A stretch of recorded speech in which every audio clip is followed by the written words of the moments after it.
कंजूसी का परिणाम। एक गरीब ब्राह्मण था। उसको अपनी कन्या का विवाह करना था। उसने विचार किया कि कथा करने से कुछ पैसा आ जाएगा तो काम चल जाएगा। ऐसा विचार करके उसने भगवान राम के एक मंदिर में बैठकर कथा आरंभ कर दी।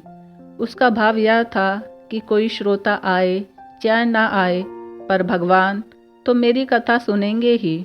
पंडित जी की कथा में थोड़े से श्रोता आने लगे। एक बहुत कंजूस सेठ था। एक दिन वह मंदिर में आया। जब वह मंदिर की परिक्रमा कर रहा था तब उसको मंदिर के भीतर से कुछ आवाज़ आई। ऐसा लगा कि दो व्यक्ति आपस में बात कर रहे हैं। सेठ ने कान लगाकर सुना। भगवान राम हनुमान जी से कह रहे थे, इस गरीब ब्राह्मण के लिए 100 रुपयों का प्रबंध कर देना, जिससे कन्यादान ठीक से हो जाए। हनुमान जी ने कहा कि ठीक है महाराज, इसके 100 रुपये पैदा हो जाएंगे। सेठ ने यह सुना तो वे कथा समाप्ति के बाद पंडित जी से मिले और उनसे कहा कि महाराज, कथा में रुपए पैदा हो रहे हैं कि नहीं। पंडित जी बोले कि श्रोता लोग बहुत कम आते हैं, रुपए कैसे पैदा हो। सेठ ने कहा, मेरी एक शर्त है, कथा में जितना रुपए आए वह मेरे को दे देना, मैं आपको 50 रुपये दे दूंगा। पंडित जी ने शर्त स्वीकार कर ली। उसने सोचा कि कथा में इतने रुपए तो आएंगे नहीं, पर सेठ जी से 50 रुपये तो मिल ही जाएंगे। पुराने ज़माने में 50 रुपये भी बहुत होते थे।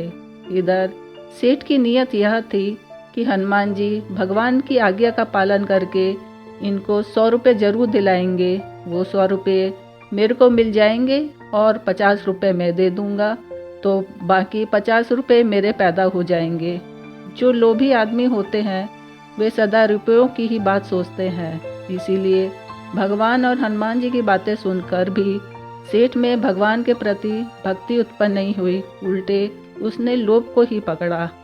कथा की पूर्ण आहुति होने पर सेठ पंडित जी के पास आया।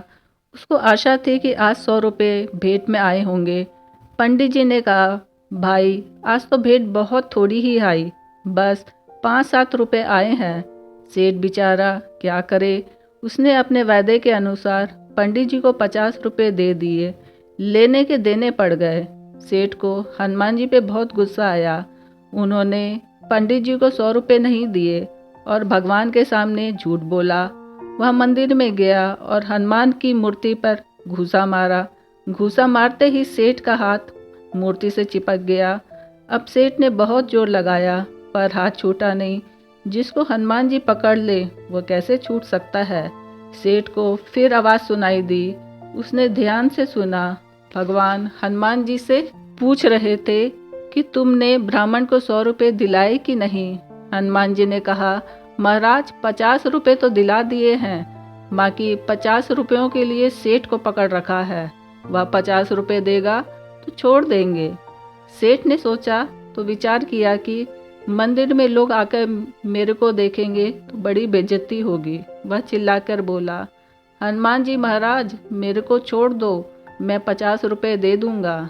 हनुमान जी ने सेठ का हाथ छोड़ दिया। सेठ ने जाकर पंडित जी को 50 रुपये दे दिए।